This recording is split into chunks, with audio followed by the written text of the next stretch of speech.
జిల్లా కేంద్రంలో ఛత్రపతి శివాజీ జయంతి వేడుకలు ఘనంగా నిర్వహించారు. ఈ సందర్భంగా పట్టణంలో శోభయాత్ర, ద్విచక్ర వాహన ర్యాలీ చేపట్టారు. బండమీదిపల్లి కూడలిలోని శివాజీ విగ్రహానికి పూజలు చేసి అనంతరం రాజేంద్రనగర్ చౌరస్తా వరకు శోభయాత్ర కొనసాగింది. ఈ కార్యక్రమంలో బిహెచ్సి జిల్లా అధ్యక్షులు, బజరంగ్ దళ్, శివాజీ యువసేన ప్రతినిధులు తదితరులు భారీ సంఖ్యలో పాల్గొన్నారు.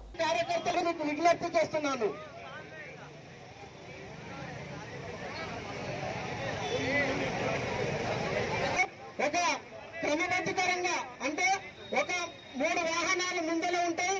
ఆ 3 వాహనాల వెనుక అందరు కూడా ఒక సిస్టమేటిక్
శివాజీ జయంతి చాలా ఆనందంగా భారతదేశంలో శివాజీ జయంతి శివాజీ యొక్క స్ఫూర్తిని తీసుకొని బజరంగ్ దళ్ యూత్ మొత్తం యూత్ కార్యకర్తలు అందరూ కూడా చాలా ఉత్సాహంగా ప్రతి సంవత్సరం జరుపుకునే విధంగా ఈ సంవత్సరం కూడా జరుపుకుంటా ఉన్నారు.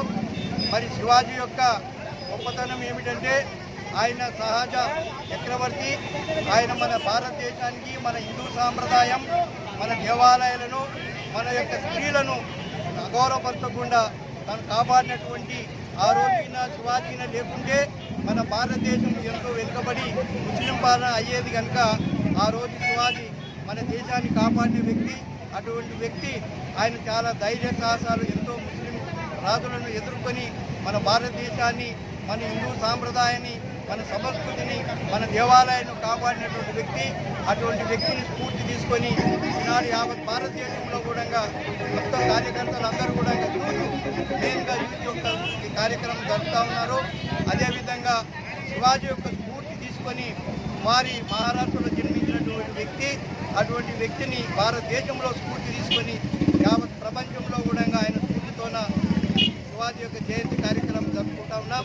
అదేవిధంగా కూడా మరి శివాజీ యొక్క స్ఫూర్తి మేమందరం కూడా మా కార్యకర్తలందరూ కూడా ఆయన యొక్క శివాజీ యొక్క అడుగుజాడలో నడపాలని చెప్పేసి మేమందరం కోరుకుంటున్నాం. ఈ యొక్క కార్యక్రమం జయప్రదం చేయాలని మా అందరి కోరుకుంటున్నాం. జై హింద్, జై శ్రీరామ్, జై శ్రీరామ్. ఈరోజు పాలమూరు జిల్లాలోని పాలమూరు టౌన్లో విశ్వ హిందూ పరిషత్ బజరంగ్ దళ్, అదేవిధంగా హిందూ సంస్థల ఆధ్వర్యంలో అన్ని బస్తీలలో, అందరం మండలాల గ్రామాలలో ఈరోజు భారతమాత ముద్దుబిడ్డ అయినటువంటి ఛత్రపతి శివాజీ మహారాజు యొక్క జయంతిని ఘనంగా నిర్వహించుకోవడం అంటే జరుగుతుంది. కారు చీకట్లో ఎవరికి హిందుత్వం తెలియని సమయంలో ఛత్రపతి శివాజీ మొగలాయలని, ముస్లింలను ఎదిరించి ఈ యొక్క హిందుత్వాన్ని ప్రతి ఒక్కరికి నిరూపించి ఒక మహిళలను కాపాడుకోవాలి, ఒక గౌమాతను కాపాడుకోవాలి, మన హిందూ దేవాలయాలను కాపాడుకోవాలి, మన ధర్మాన్ని కాపాడుకోవాలి, మన దేశాన్ని కాపాడుకోవాలి అనే నినాదం ఛత్రపతి